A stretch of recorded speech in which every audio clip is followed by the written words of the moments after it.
Let us all pray. Heavenly Father, we praise and glorify your holy name. We thank you, Lord God, for this day that you have given unto us, for bringing all of us here. We pray for your Spirit's wisdom to be upon us, to understand your words and live in accordance to your word.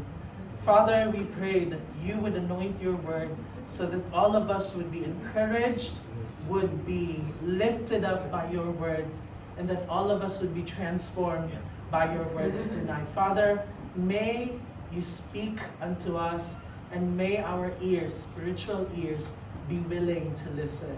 God, we just want to give back all the glory and honor to you, for no one else deserves it except you, in Jesus' name. Amen. Praise God. So, kagaya nga po ng nabanggit kanina, our scripture or our word for tonight is from Psalm 121. Magpo-focus muna po tayo sa verses 1 and 2. So, verses 1 and 2. Ang nakasaad po dito, I lift up my eyes to the mountains. Where does my help come from?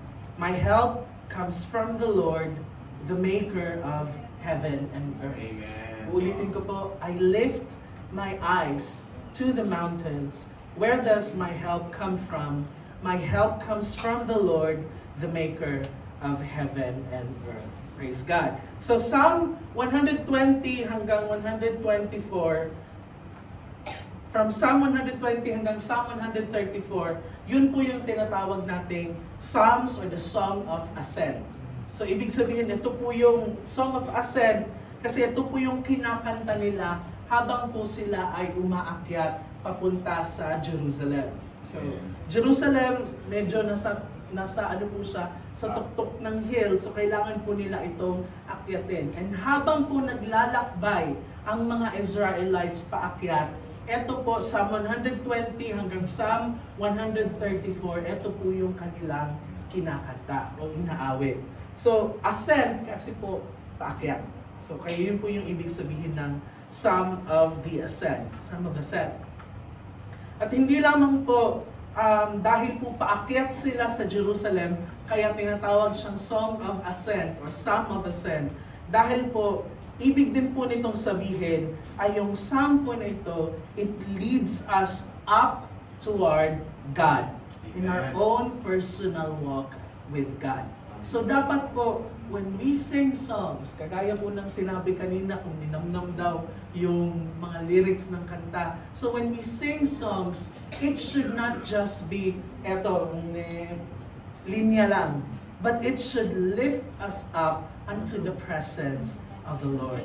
So ganun din po dapat when we read the words of God, especially the book of Psalms, it should lift up our spirits unto the Lord. Dapat papunta po sa Diyos, hindi palayo sa ating Panginoon. So when you feel that you're far away from God, read His words. And the words of God will bring you closer to Him. Yung salita po ng Diyos ang magdadala sa atin in our personal walk with the Lord. So, Song of Ascent, this reminds us that we all need help at times in life. Amen. Tayo pong lahat, regardless kung ano na yung katayuan natin, financial stability, career stability, tayo pong lahat, wala po ni isa sa atin ang hindi nangangailangan ng tulong. A moment in our life, kailangan po natin ng tulong. Most of the times, kailangan po natin ng tulong. And minsan, hindi po natin na mamalayan, kailangan po natin ng tulong. We need help at times in life. And it's good to have support system in place, kagaya po ng mga kaibigan, kapamilya, mga best friends. Ang ganda po na may support system kasi kailangan po nating lahat yan. Not an individual person could live without another. Wala po ni isa sa atin ang mabubuhay para po sa sarili lamang. Amen. So kailangan po natin yung isa't isa. But we need to look further than that because history and experience teach us that no safety plan, kahit na anong plano mo in safety, no insurance policy, kahit na anong life insurance, yung bilhin natin no security system can keep you absolutely safe in this life. Wala po. Wala pong makakapagpaligtas sa ating lahat dito sa mundong ito. You can follow all the safety rules, huwag tumawid sa hindi tawiran, or huwag lumabag sa batas. Take every precaution, iinom ng vitamins, kakain ng mga gulay lang, exercise, and things could still go wrong. Kahit na anong ingat natin sa ating sarili, kahit na anong insure natin sa ating kinabukasan, kahit na kung anong gagawin natin, things could still go wrong. And that's why we need to look to God for our help. Kailangan natin ang Diyos for our help. And this is what Psalm 121 is all about. Binasa natin kanina, I lift up my eyes to the mountains. Where does my help come from? My help comes from the Lord, the maker of heaven and earth. And the title of our preaching for tonight is Trust in the Help and Protection of God. Manalig po tayo. Trust in His help, in His protection. Madalas po kasi, we take the help of others. We take the help of ourselves. Kasi syempre, kaya ko yan. But sometimes, we neglect the help of God. We recognize sometimes na, kailangan ko ng tulong ng Diyos. Pero we really do not seek the help of God. In the moment na kailangan na natin ng tulong, na-realize natin yon na kailangan natin ng tulong ng Diyos. Pero, humihingi tayo ng tulong sa Kanya last minute na. Yung, nakapunta na ako sa ibang tao, ginawa ko na lahat sa sarili ko, saka na lang si Lord. And tonight, we are reminded, trust in the help and protection of God. Punta muna po tayo sa ating Diyos. Huwag po muna sa iba. And wag na wag sa ating sarili. Because when we rely on ourselves, things could go wrong. Because we fail. Aminin man natin o hindi, we fail. We are prone to failure, but God is not. Amen. Hindi po ang Diyos nagfi-fail. So let us trust in the help and protection of our God. So if tonight you feel that you need help, then this psalm is for you. Para po sa atin itong psalm na ito. And it teaches us three big things, big truths about God's help and protection sa atin. So ito po yung tatalakayin natin, isa-summary na natin para madaling matapos. Hindi po tayo nagmamadali, pero madali. Pabaliktad yata yung video. Number 1, the Creator is your helper. Amen. Ito po yung tatandaan natin. Ang lumikha. Hindi lamang po ang Diyos na nagpo-provide, hindi lamang po ang Diyos na nag-heal, hindi lamang po ang Diyos na victorious, pero ang mismong tagapaglikha ang tumutulong po sa atin. Amen. The second one, the God of Israel is your protector. Amen. It's not only our helper, but He is also our protector. And lastly, the Lord will keep you from all harm. Iaadya po tayo ng ating Panginoon sa lahat ng masasama. Amen. And these are the three things that we would learn tonight. So balik tayo sa first. The Creator is your helper. First of all, the Creator is our helper. Balik tayo sa verse. I lift up my eyes to the mountains. Where does my help come from? My help comes from the Lord, the Maker, the Creator of heaven and earth. Amen. These verses, itong dalawa na ito, tell us several things about God and the help that He provides. Number 1, sinabi dito, reminder sa atin when we need God's help, look beyond the mountains. Look beyond the mountains. Kapag may problema po tayo, madalas makikita po natin yung isang tao or tayo mismo sa ating mga sarili. When we have problems, may mga troubles na pinagdadaanan, we tend to look down. Example, Sino pong nanonood dito ng Inside Out na movie? Yung parang mga, si Joy, si Anger, si Sadness. Si Sadness, lagi pong nakayuko. And ganun din po tayo, when we have problems, when we have troubles, madalas po sa ating mga kakilala, madalas, o nakikita natin sa iba, nakaganyan. Sad kasi. Siyempre, may problema. So, lagi po silang nakayuko. Our faces are downcast. Pababa po yung ating tingin. Our focus is on our troubles and all our problems down here. And they just tend to drag us down further. Yun yung purpose ng problema. Kapag namumroblema ka, gusto ng problema na hatakin ka pa pababa. Instead, napupunta pataas sa Panginoon, gusto ng problema na tayo po'y hatakin ng pababa palalo. But don't look down. When you have problems, when you have troubles, don't look down. That's the wrong direction. Hindi po yan dapat yung direksyon na atin pong titignan. The hills are a reminder, the mountains are a reminder that we are to look up. Amen. Don't look down, but look up. You must lift up your eyes to the mountains, but don't stop there. Huwag pong tumigil sa mountain lang, natitingin ka sa mountain. Are you looking high enough? Enough na po ba yung mountain? No.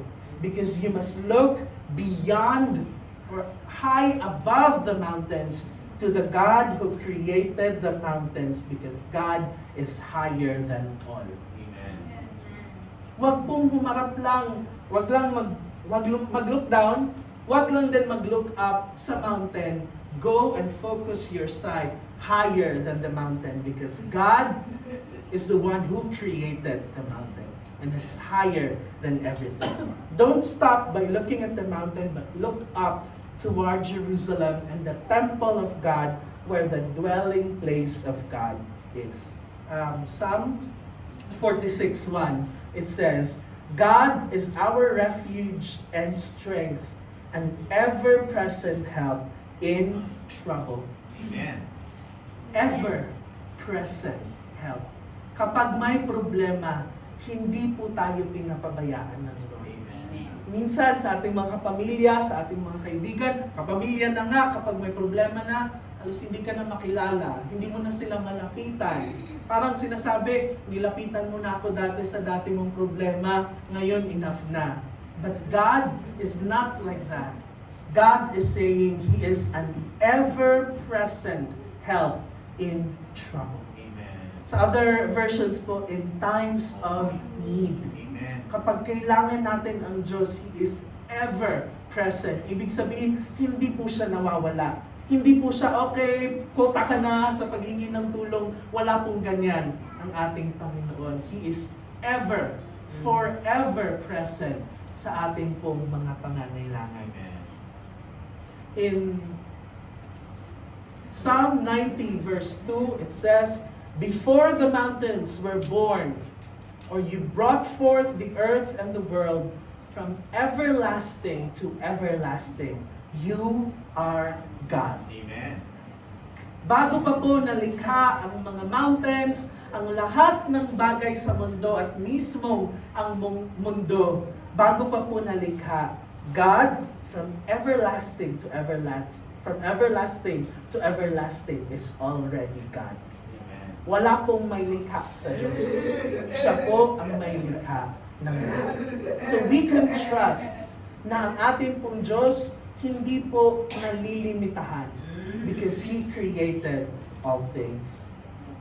So don't look just on the hills, but look on the one who made the hills and the mountains. Huwag po lang umakyat sa taas. Look po kung sino ang gumawa noong mountains na iyon.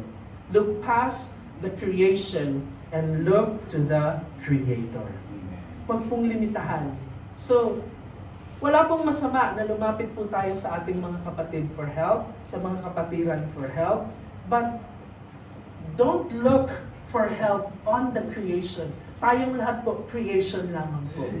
Look first to the Creator. doon sa gumawa po sa ating lahat. Because He can do way much more greater things than po sa ating mga kapatid.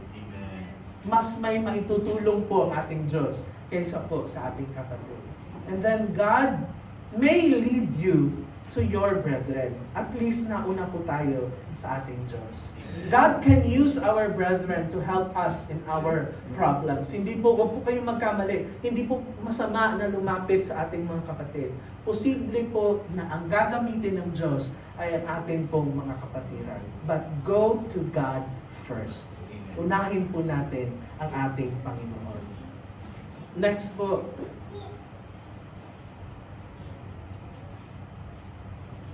your help comes from the Maker of heaven and earth. Yung second verse po. In verse 1, the psalmist asked, sinabi niya doon, where does my help come from? And sa verse 2, ang sinabi dito, my help comes from the Lord, the Maker of heaven and earth. Siya na rin po yung sumagot. Madalas po ganyan din sa ating mga buhay eh. Madalas meron po tayong mga katanungan, ang makakasagot, sarili lang din po natin. Madalas, naghihingi tayo sa ating Panginoon nanghihingi tayo ng tulong sa ating Panginoon, and then, ang sagot ng Panginoon, bigay ko na sa iyo. Nasa iyo na ang sagot doon sa panalangin mo. Hindi mo lang nakikita pa. And ganun din po sa ating verse ngayon, sa ating scripture ngayon. God, ang ginamit ng psalmist, nagtanong siya, where does my help come from? And then he realized by himself, sinabi niya, my help comes from the Lord, the Maker of heaven and earth. Amen. Nandun na po yung kasagutan. Amen. Sa ating Panginoon, the Maker of heaven and earth.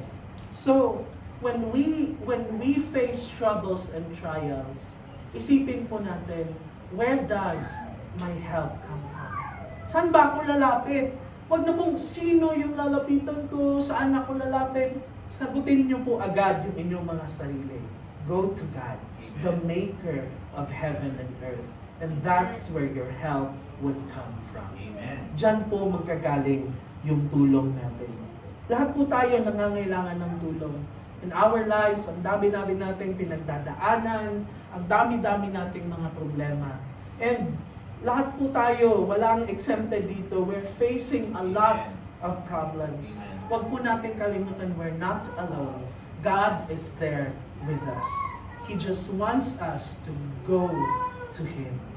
Ang Diyos kasi ever-present. Present lagi ang Panginoon sa ating mga problema. Nandyan si Lord sa ating mga problema. Kailangan lang po nating lumapit sa Kanya. Yun lang yun, nag-aantay lang ang ating Diyos. Nag-aantay si Lord, anak, gustong-gusto ko nang sagutin yung panalangin mo. Gustong-gusto ko nang ibigay yung pagpapala. Kaso hindi ka pa lumalapit sa akin. Nandito yung kasagutan, lumapit ka lang. God is reminding us, look up to Him. Alam natin, it is easy to remind ourselves that God is alive, God is present. Pero nakakalimutan natin na lumapit sa Kanya. Alam natin na nandyan siya. Alam natin na kaya niyang tumulong. Pero nakakalimutan natin lumapit sa Kanya. Magkaiba po yun. God is calling us tonight to go to Him for help. Go to God for help. So mababasa po natin sa Genesis 1:1, in the beginning, God created the heavens and the earth. Siya po yung may gawa ng langit at ng lupa. So, He's the maker of everything. Ano pa ang hindi niya kayang gawin? Ginawa na niya ang langit at lupa. Ano pa yung hindi niya kayang gawin? In Jeremiah 10:12, God made the earth by His power. He founded the world by His wisdom and stretched out the heavens by His understanding. In other words, the Maker of heaven and earth has unlimited power, wisdom, and understanding. Hindi po nauubusan yung ating Diyos. He has Amen. all the resources and more to meet your every need. Lahat ng ating mga pangangailangan. God is not only the Creator, but He is involved in His creation. Involved po ang ating Panginoon. He cares Thank for you, us. Lord. Huwag po natin kalimutan, God cares for you. Amen. God loves you.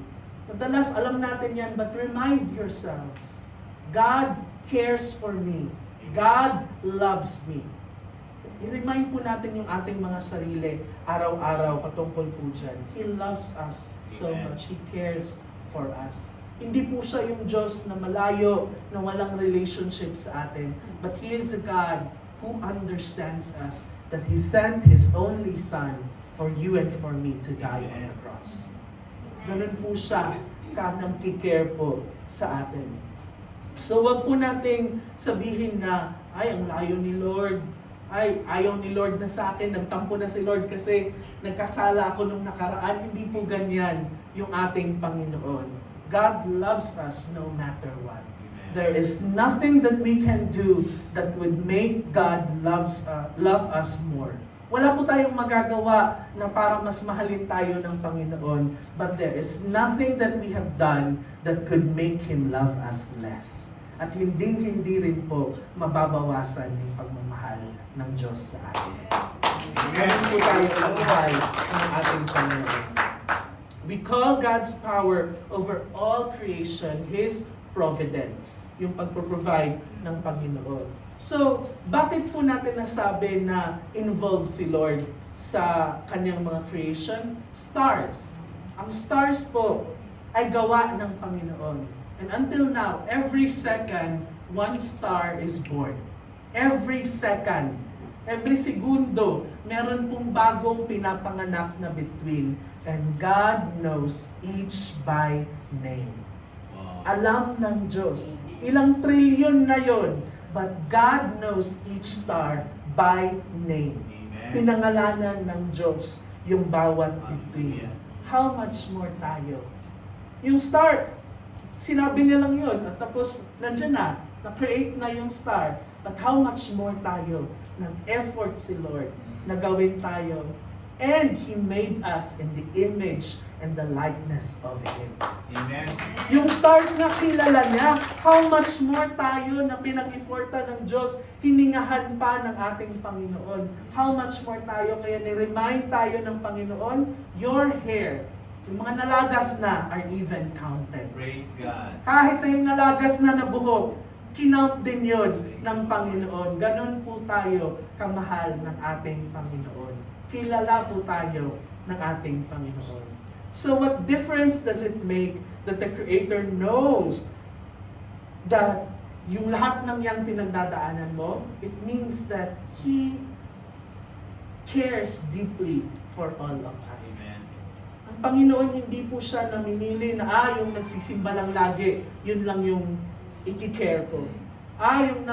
Yung nag-aano lang, nagbibigay ng tithes, yun lang yung mamahalin ko. Hindi po ganyan ang ating Panginoon. He loves and cares for us no matter what. Amen. No matter what. Amen.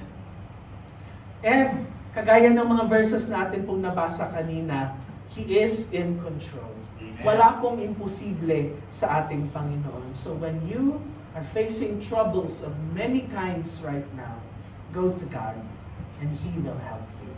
Amen. Go to God and He is there for you. Makikita mo, ay, hindi pala malayo si Lord. Nandyan lang pala si Lord sa aking tabi. So we live in a world where neither ang isang nabasa ko pong quote from a pastor and theologian na si Gerald Williamson. Ang sinabi niya, because God controls the universe, chance is ruled out. And because it is God who controls the universe, fate is ruled out also. Ano ibig sabihin? Chance. Hindi po chance na tayo po ay nandito. Hindi po chance lang na tayo po ay napagdaanan yung mga problema dati at nasolusyonan. Hindi po yan dahil sa chance lang.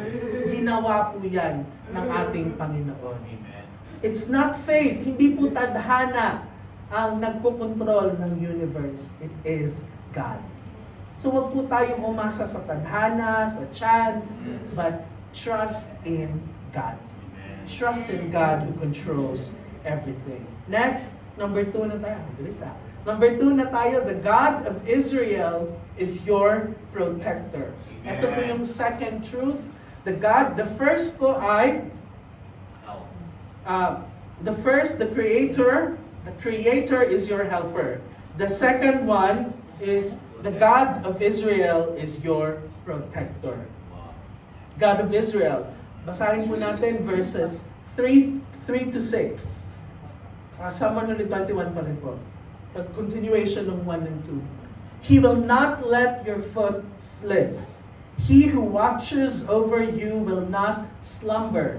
Indeed, He, being God, who watches over Israel, will neither slumber nor sleep. The Lord watches over you. The Lord is your shade at your right hand. The sun will not harm you by day, and the moon by night. So, ang ating Diyos na nagpoprotekta sa atin, tumitingin sa atin, hindi po siya inaantok at hindi po siya natutulog. Amen. Ganun po yung ibig sabihin.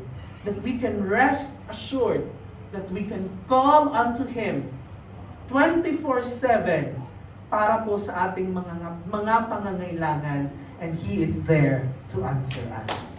Hindi po inaantok at hindi po natutulog yung ating Panginoon. Kaya yung question po sa kanta ni Gary na natutulog ba ang Diyos? No po ang sagot doon.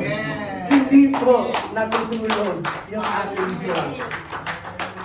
Kaya rest assured na pwede po tayong matulog. Kasi yung nagbabantay sa atin ay hindi po natutulog. Wag lang po ngayon during the preaching. Wag lang po matulog ngayon during the preaching.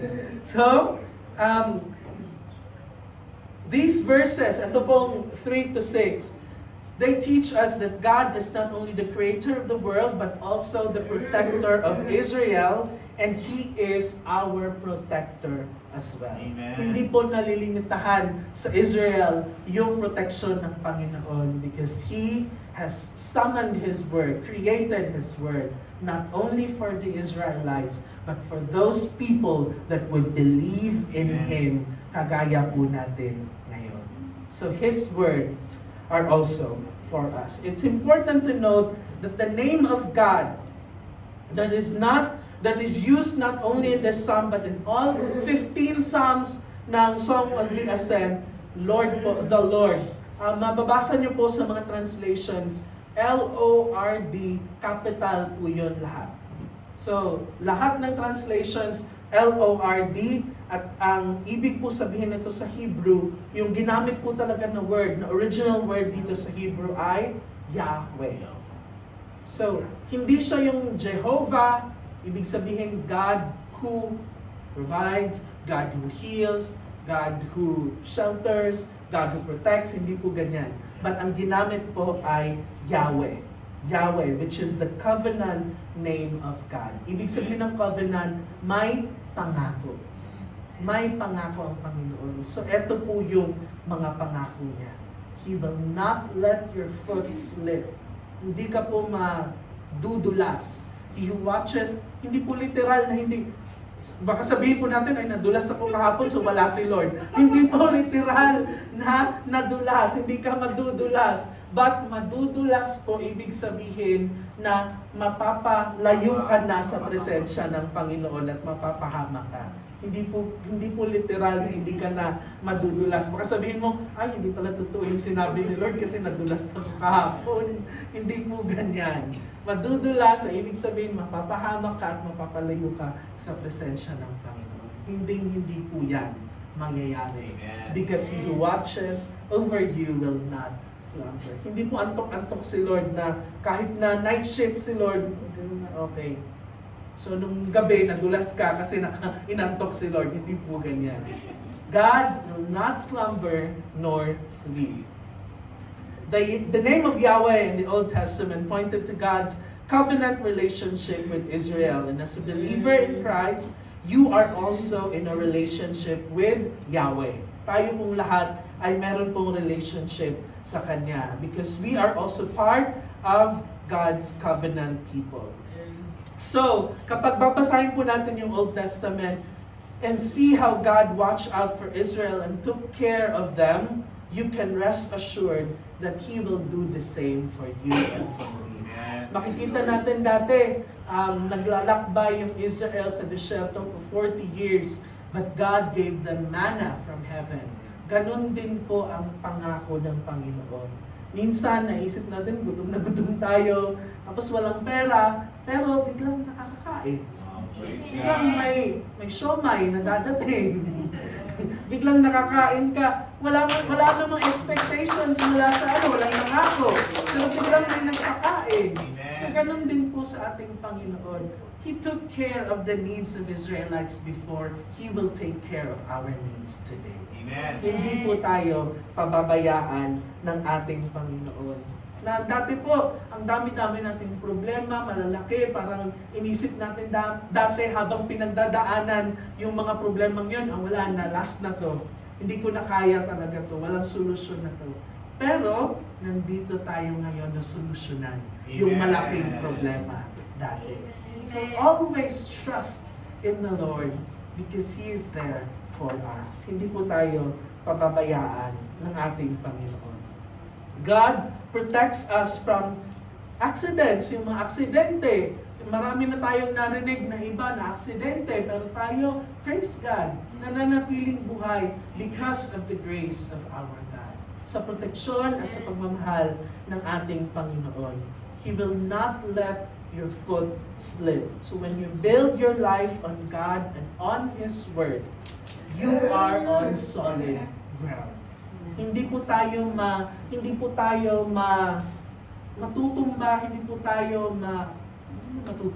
hindi po tayo mapapahamak kahit na anong pagyanig yung atin pong kakaharapin, because when we put our lives on God's hand and on His Word, we are on solid ground. Itong ground na to, solid, hindi po yan mabubutas at kakainin kang buhay. Because God, being our foundation, is a firm foundation. Wala pong makakatibag sa Kanya at sa Kanyang mga salita. When we read in Psalm 37:23-24, it says, "The Lord makes firm the steps of the one who delights in Him. Though he may stumble, he will not fall, for the Lord upholds him with His hand." Matitisod ka man, matitisod ka lang, pero hindi ka bubuwal. Ayun, yun yung Tagalog nun. Hindi ko lang alam yung Tagalog na term, pero yun yung Tagalog nun. So, you will stumble, but you will not fall. Kasi po, bago ka man matumba, the Lord would uphold you with His hands. Sasaluhin ka na agad ng Panginoon.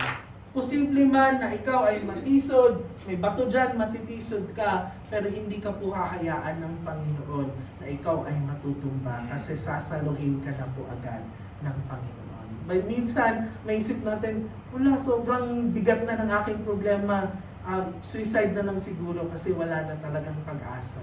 Pero God is reminding us that He is there and He would always catch you in His hands. Amen. Nandun ka sa pangangalaga ng kamay ng ating Panginoon. So, wag pong sumuko kasi hindi po sumusuko ang Diyos sa atin. Amen. Thank you. Don't give up because God will not give up on you. Amen. Kahit na gumive up na ang mga tao sa iyo, suko na yung pamilya mo sa iyo, suko na yung ibang tao sa iyo, God will never ever give up on you. Amen. He will never give up on you. So wag pong sumuko because the Lord is there to catch us. The Lord is there to uphold us. Iaangat po tayo ng ating Panginoon. Amen? Amen. Praise God. Balik po tayo sa next, sa verse. Psalm 100, "The Lord will keep you from all harm." So ito na po yung pangatlo. Dito pa po pala tayo, sorry naman. Psalm 121:3-6 yung binasa natin kanina. Secondly, ang sinabi dyan, He never sleeps nor slumber. Or nauna yung he never slumber nor sleep. Ibig sabihin po nito, 3 to 4, He will not let your foot slip. He who watches over you will not slumber. Indeed, He who watches over Israel will neither slumber nor sleep. So, in contrast po ito sa mga pagan gods, meron po kasi yung author po kasi nito, they are familiar with the other gods na wini-worship po ng ibang mga sambayanan.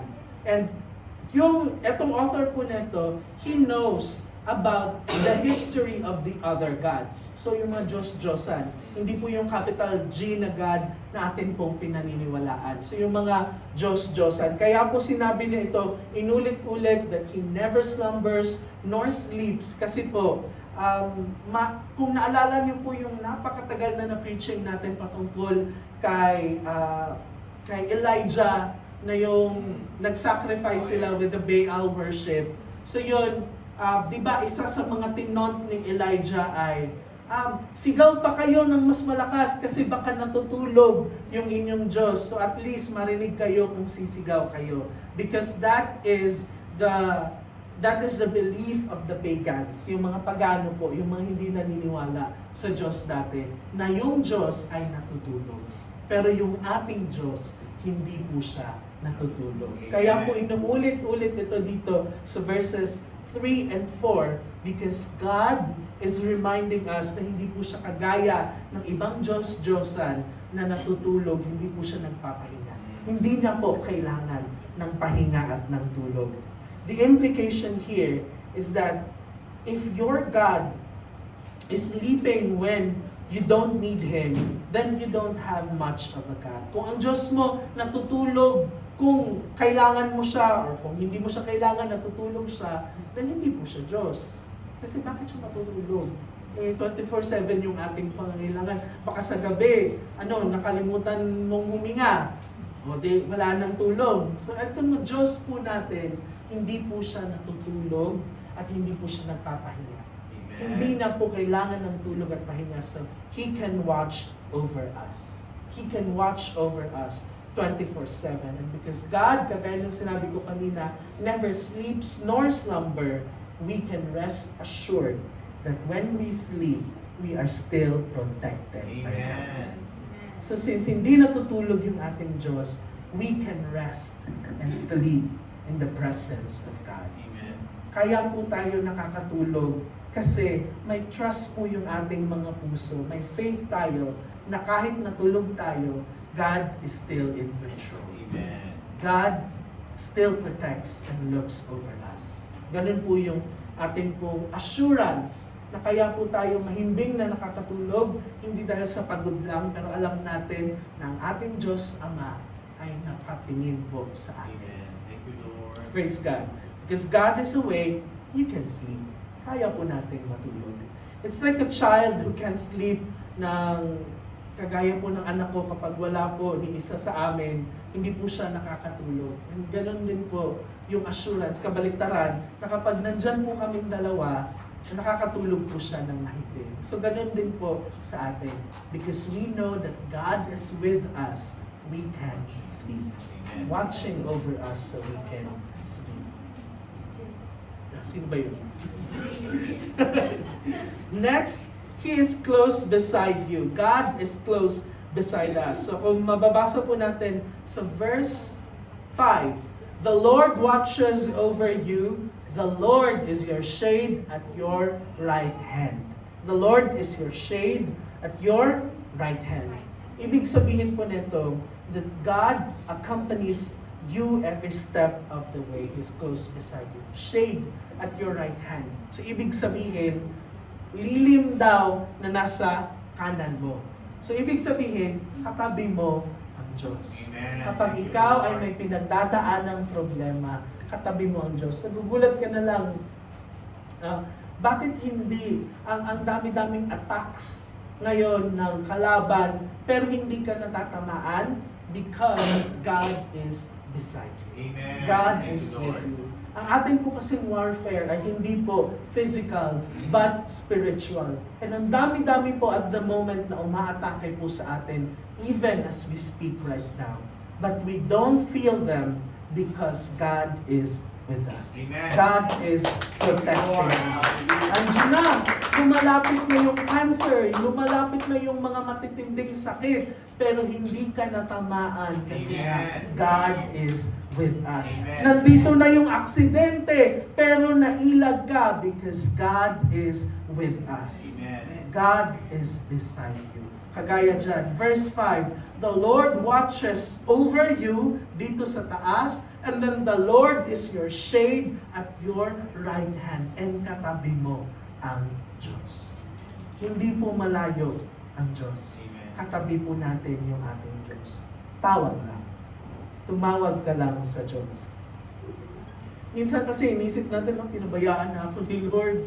Ang dami-dami kong problema, ang bigat-bigat ng pinagdadaanan ko habang yung katabi ko ang saya-saya. Tapos, siya pinagpapala ng lubusan, ako hindi. Eh minsan, nakakalimutan mo, tawag sa Lord. Nandyan siya, katabi mo lang si Lord eh. Hindi mo kailangan ikumpara yung circumstance mo ngayon sa kapatid mo. Because pareho tayo ng Diyos na katabi po natin. Amen. Katabi niya yung Diyos, katabi mo rin yung Diyos. Mahal siya ng Diyos, mahal ka rin ng Diyos. Ama niya ang Diyos, ama mo rin po ang ating Diyos. Kaya, huwag po nating isipin na mas pinaburan yung isa. Hindi po ganyan ang Diyos. Katabi mo rin si Lord. Posible na mas tumatawag siya sa Panginoon kaysa sa atin. So, ang sikreto dyan, go to God, call unto Him, and He is always there, ever present in times of your need. In times of your need. And lastly, He protects you at all times. God protects you from accidents. He never slumbers nor sleep. He is close beside you. At ang pang-apat po, He protects you at all times. Sa verse 6, sinabi dyan, the sun will not harm you by day, nor the moon by night. Yung travelers po sa Jerusalem, yung kagaya ng sinabi ko, habang pumupunta po sila sa Jerusalem, umaakyat, kumakanta po sila. And those travelers face many dangers along the way. So maraming dangers po na pinagdadaanan. Una, heat stroke. Kapag mainit na mainit yung araw, dito nga. Desyerto din po ito, huwag po natin kalimutan. Desyerto din po itong paakyat, papunta sa Jerusalem. Heat stroke po yung kalaban. Sunstroke sa iba. Real danger during the day. And then sa gabi po, kapag sinong naka-experience ng camping dito, kapag po winter at nag-camp po kayo during the winter, ang lamig-lamig din po. And sa umaga, ang init-init. So extreme heat and then extreme cold. Ganun po yung pinagdadaanan ng mga travelers. And of course, meron din pong mga bandits. Kasi alam nila na itong season na to, mag-aalay na ang mga Israelites, aakyat na sila doon. So along the way, meron pong mga tulisan na pupunta po, magpapakita bigla at tutulisin. I'm not sure what's the term. Pero sila po ay tulisan. Ano bang ginagawa ng tulisan? Ino-hold up po sila. So, ganun din po yung kanila pong pinagdadaanan. Marami pong bandits at that time na hindi po sila safe. And aside dyan, meron din pong mga wild animals along the way. But still, they always go to Jerusalem to offer to their God because they trust their God. Ganon din po dapat sa atin. That no matter what we go through sa ating mga buhay, we go to Him so that we can still offer our sacrifices of worship unto Him. God doesn't ask much from us.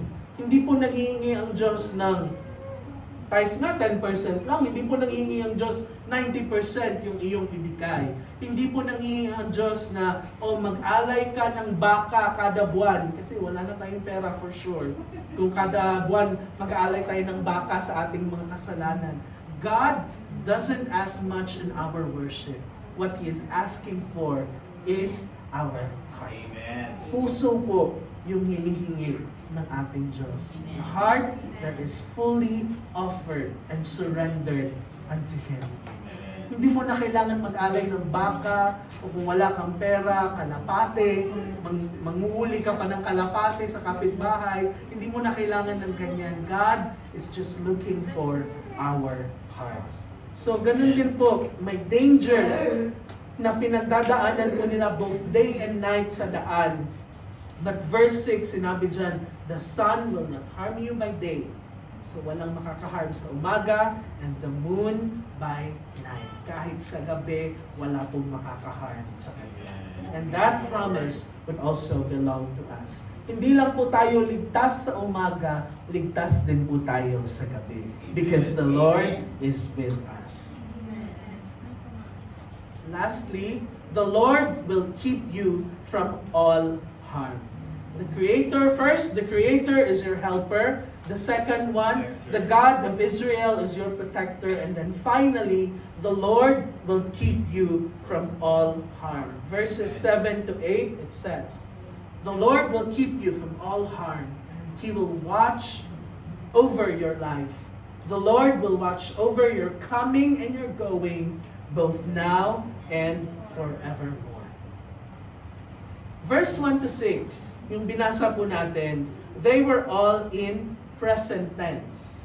Kung maalala po natin, I lift my eyes into the hills, to the mountains, where does my help come from? My help comes from the Lord, the maker of heaven and earth. I will not let your foot slip. So ganun po yung mga pangako ng Panginoon. And dito po sa verse 7 and 8, present tense yung 1 to 6, verse 7 and 8, the future promise of God. The Lord will keep you from all harm. He will watch over your life, and the Lord will watch over your coming and your going, both now and forevermore. The protection of God is not just today, but also tomorrow until forever. Ganun po yung pangako ng Panginoon. His care for you, His love for you would not only last today, but it would be now and forevermore. Ganun po yung pangako ng Lord sa atin. Hindi po niya ititigil yung pagmamahal, yung pag-aalaga at pagpoprotekta sa ating lahat. God loves us so much na hindi lamang po limited today yung pagmamahal niya. But you can rest assured that He would love you the same tomorrow and forevermore. The Lord will keep you from all harm. So, God watches over every aspect of your life. God doesn't say, you will never have problems. Hindi po yan pangako ng Diyos. Na hindi ka na magkakaroon ng problema. But He promises to be with you in your problems and to turn all your problems to good. Amen. Kaya nga po, ang sinabi sa Romans 8:28, that God makes everything for good to those who love Him and are called according to His purpose. Tayo pong lahat ay nagmamahal sa Diyos. At sure ako, tayong lahat ay tinawag for a purpose ng Lord. Hindi lang po ang purpose ay dito nakatayo ka, mag-preach, mag-worship leader, pero ang purpose din po natin ay maging ama sa ating mga pamilya, sa ating mga anak, maging tatay, maging asawa, maging kaibigan, kapatid, maging nasa trabaho. Yan po yung purpose ng Lord. Ang purpose ng Lord ay hindi lamang po dito sa simbahan, pero outside din po sa simbahan. At kapag tinawag ka ng Diyos dyan, at minahal mo ang Diyos, tayo pong lahat, all things would work together for our good. Problema yan, but it will be for our good. Problemang pinagdadaanan ngayon, hindi natin makita anong good. Rest assured and wait that it would be transformed into our good. Para po sa ating ikabubuti. Every aspect po ng ating mga buhay ay tinitignan ng Lord, and He watches over us even sa transition ng ating buhay. Diba kita mo dyan, verse 8, the Lord will watch over your coming and your going. Kahit na anong pagbabago ng buhay, pagbabago ng trabaho, the Lord is still watching over you. Pagbabago ng health, dati, healthy kasi batang-bata pa, pero nung medyo nag-edad-edad na, marami ng sakit-sakit sa kasukasuhan, but still, the Lord watches over us. Pinapangalagaan pa rin po tayo ng ating Panginoon. Mga transition sa buhay, bagong bahay, bagong lugar, bagong country, nandito tayo ngayon sa UAE, the Lord is still watching over us. Mga pagbabago sa buhay, nandyan pa rin po ang ating Diyos, both now and forevermore. Mahirap po yung mag-transition. Lumipat ng ibang bansa, lumipat ng ibang trabaho, lumipat from single into married, at magkaroon ng anak. Mahirap po yun na transition sa ating buhay. Pero bigla mo na lang maglo-look back ka, kinaya mo kasi nandun ang Diyos kasama. Praise God. Kasi po ang Diyos hindi po tumitigil kapag may pagbabago sa ating buhay. He is also there with us through the change, through the fire ng ating pong mga pinagdadaanan. So, wag po kayong mag-alala, the Lord is watching over us. Kaya po, ang sinabi dyan, ang pangako ng Diyos, hindi po ngayon lang, but both now and forevermore. In Matthew 28:20, sinabi doon, and I'm surely with you always to the very end of age. Hindi po ngayon lang, but to the very end of age. But go and make disciples, of course. Hebrews 13:8, ang sinabi niya, Jesus Christ is the same yesterday and today and forever. Hindi po magbabago yan. And so God's promise to us to watch over you in Christ is true today, it's true tomorrow, and it's true forevermore. Hindi po magsasawa ang Diyos because the Creator is your helper. Amen. The God of Israel is your protector. The Lord will keep you from all harm. Hindi ka po ipapahamak ng ating Panginoon. So that means that we don't need to worry or be afraid of anything. Nothing can happen to us without God's knowledge. Wala pong mangyayari sa atin na hindi alam ng ating Panginoon. And nothing can harm us under His protection. May mga problemang pagdadaanan, but still, it's under God's control. Kontrolado ng Diyos. Hindi natin kaya, kaya ng ating Panginoon. Even the worst things that can happen to us, whether illness, loss, nalugi, or even death of a loved one, all things take place under God's providential care. Nandun pa rin yung ating Panginoon. God is for us and not against us. Amen. Yan po yung ating tatandaan. He is committed to our good and we can trust Him in all things. And God cares for you. He will provide for you. He is there to help you. Kaya po, when you go through mga pagbabago sa buhay, mga problema sa buhay, troubles, trials, sicknesses, or kahit na anong problema sa buhay ang pagdadaanan natin, let us always remember these verses. Let us all read. I lift up my eyes to the mountains. Where does my help come from? My help comes from the Lord, the maker of heaven and earth. All glory to our God. Praise God. Hallelujah.